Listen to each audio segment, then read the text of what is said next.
Hi everyone, Gerry Dulac along with Ray Fittipaldo at Acrisure Stadium. The Steelers are opening their preseason.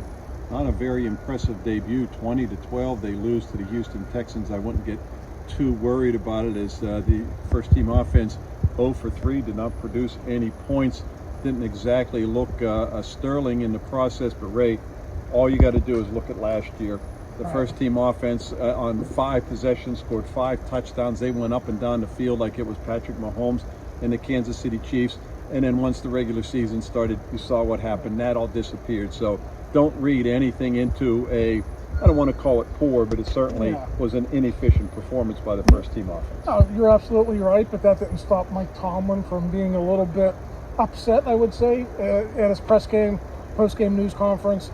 Said it was unacceptable, the fumble exchanges between Nate Herbig and Justin Fields.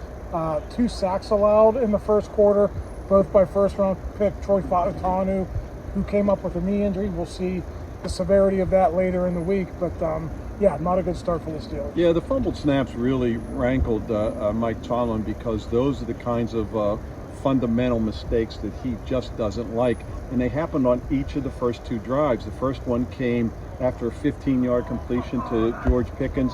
It lost 4 yards because it put him in 2nd and 14, and they felt that just disrupted that drive. And then it happened on the first play of their second possession, and even though they gained 4 yards on the play, it just kind of took everything out of sync.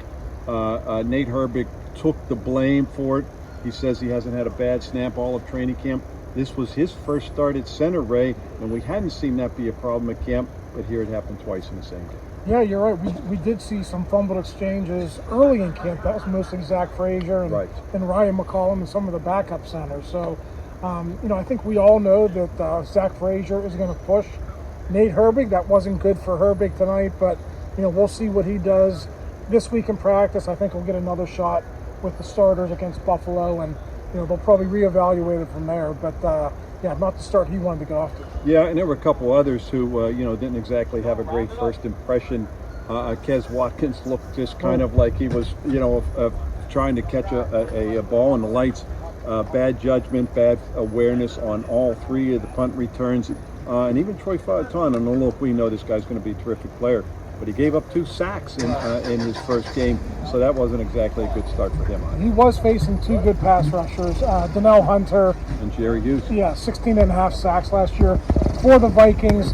Hunter ran around Fautanu. Gerry Hughes, the veteran, ran through him, so got on the inside of him too, which you would never want to give up the inside as an offensive lineman. So obviously some teaching points. I don't think it's going to be a big demerit, but everyone who wanted to put him in the starting lineup right away, hey, let's hold off a little bit, let's see if he earns it. Actually, Ray, Justin Fields did not look too bad. 5 of 6 for 67 yards. He made a couple completions, couple neat quick throws, so he wasn't too bad. It's just that they weren't able to produce any points.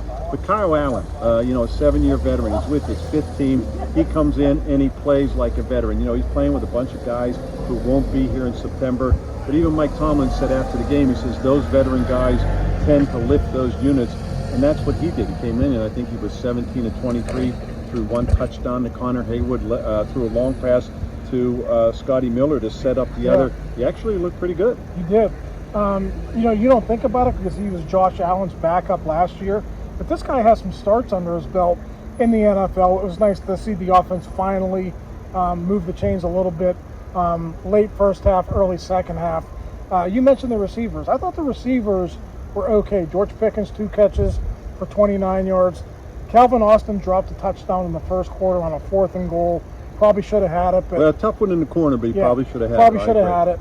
But he came back with 2 catches for 49 yards. And then you mentioned Miller, 3 catches for 47 yards. I thought overall the offense moved the ball, and I thought the receivers were a big part of that.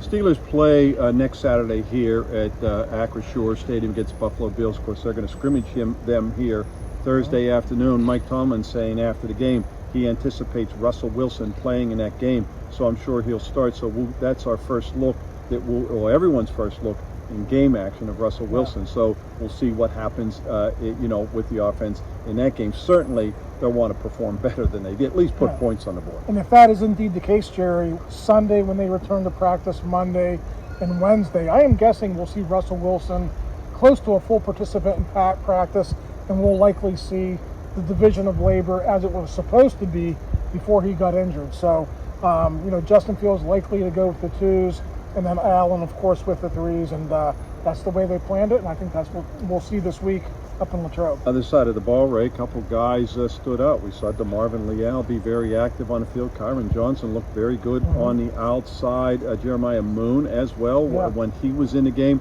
And, of course, that's a bit of a significant, or should be significant, and can be, because the Steelers announced before the game that Marcus Golden, who they just signed last week to be the 4th outside linebacker, apparently is going to retire. They put him on a reserve retired list. So now what looked to be a good signing to secure that depth, now it's kind of open again.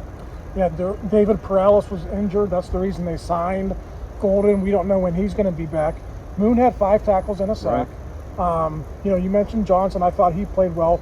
He played in 6 games last season mostly as a special teamer. So they will have some options. And I think the last option, Gerry, if none of those guys work out and they don't want to put Leal there, go to the waiver wire. Waiver wire after everyone else makes their cut downs. Maybe they can find somebody there. And we're still waiting to see what's going to happen with the potential trade for Brandon Aiyuk. The ball was kind of in the 49ers court at this point in time.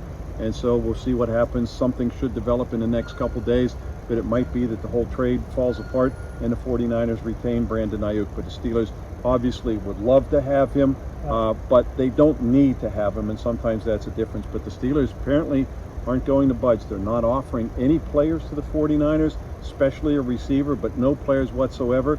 And the 49ers apparently want a player, in particular a wide receiver, but they're not going to get it from the Steelers, apparently. So we'll see how that plays out. Hey, our game wrap-up is brought to you by Savinas, Kane, and Gallucci, mesothelioma, and asbestos lawyers with over 85 years experience. You can call them now for a free consultation. We'll be back in Latrobe starting Sunday. That's when the Steelers return to the practice field. That, of course, is open to the public. They will be on the field Monday morning, off Tuesday.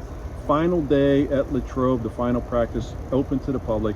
That will be Wednesday. Then they return to Pittsburgh to continue getting ready again. Thursday afternoon, they're going to scrimmage the Bills right here at Acrisure, and then, of course, Saturday night, 7 p.m. against the Bills right here at the stadium. For Ray Fittipaldo, I'm Gerry Dulac.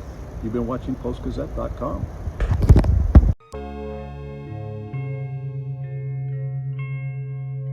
Thank you for checking out this content from Post-Gazette Sports. If you watch this video on YouTube, please like the video and subscribe to our channel. For all of the sports coverage the Post-Gazette has to offer, visit post-gazette.com.